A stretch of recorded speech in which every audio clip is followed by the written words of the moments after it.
वळूया पुढच्या बातम्यांकडे। एकनाथ खडसे यांच्या राजीनाम्यानंतर राज्य मंत्रिमंडळ विस्ताराच्या हालचालींना वेग आलाय। जूनच्या मध्यावर मंत्रिमंडळ विस्ताराबरोबरच काही मंत्र्यांच्या खात्यात बदल होण्याची शक्यता आहे। राज्य मंत्रिमंडळात मंत्रिपदाच्या 13 जागा रिक्त असून या रिक्त जागांसाठी आता जोरदार लॉबिंग सुरू झालंय।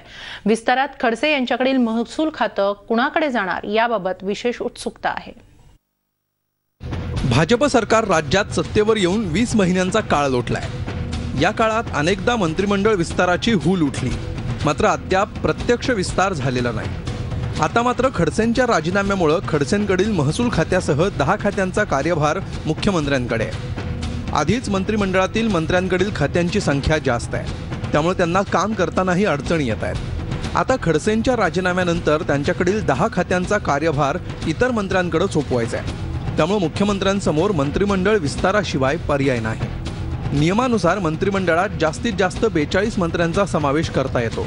राज्य मंत्रिमंडळात सध्या मुख्यमंत्र्यांसह 29 मंत्र्यांचा समावेश आहे। त्यानुसार मंत्रिमंडळातील 13 मंत्रिपदं रिक्त आहेत। शिवसेनेच्या वाट्याला 12 मंत्रिपदं आली असून यातील 10 मंत्रिपदं शिवसेनेनं आधीच भरली आहेत। त्यांच्या वाट्याची 2 मंत्रिपदं शिल्लक आहेत, तर भाजपबरोबरच्या लहान मित्रपक्षांना 3 मंत्रिपदं जाऊ शकतात आणि भाजपच्या वाट्याची 8 मंत्रिपदं रिक्त आहेत। विस्तारात काही मंत्र्यांकडील खाती काढून ती नव्या मंत्र्यांकडे सोपवली जाण्याची शक्यता आहे, तर भाजपच्या काही राज्यमंत्र्यांना बढती मिळण्याचीही शक्यता आहे। एकनाथ खडसे यांच्याकडील महसूल, कृषी, उत्पादन शुल्क, पशुसंवर्धन आणि दुग्धविकास, अल्पसंख्याक विकास यासारखी महत्त्वाची खाती रिक्त झाली आहेत। त्यामुळे विस्तारात ही खाती कोणाकडे जातात याबाबत उत्सुकता आहे। यातील महसूल खातं कोणाकडे जाणार याबाबत जास्त उत्सुकता आहे। मंत्रिमंडळातले ज्येष्ठ मंत्री सुधीर मुनगंटीवार किंवा चंद्रकांत पाटील यांच्याकडे हे खातं सोपवलं जाईल अशी भाजपमध्ये चर्चा आहे। मंत्रिमंडळ विस्तारात मुख्यमंत्री, अर्थमंत्री आणि ऊर्जा मंत्री ही महत्त्वाची खाती पूर्व विदर्भाकडे आहेत। त्यामुळे विस्तारात पश्चिम विदर्भ, उत्तर महाराष्ट्र, पश्चिम महाराष्ट्र आणि मुंबई महानगरपालिकेची निवडणूक लक्षात घेता मुंबईला प्रतिनिधित्व मिळण्याची शक्यता आहे।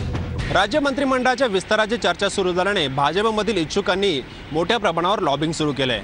मंत्रिमंडळातील जागा कमी आणि इच्छुकांची संख्या जास्त अशी स्थिती असल्यामुळे मुख्यमंत्र्यांना विस्तार करताना तारेवरची कसरत करावी लागणार आहे। त्याचबरोबर प्रादेशिक आणि जातीय समतोल साधताना इच्छुक नाराज होऊ नये याची काळजीही मुख्यमंत्र्यांना विस्तार करताना घ्यावी लागणार आहे।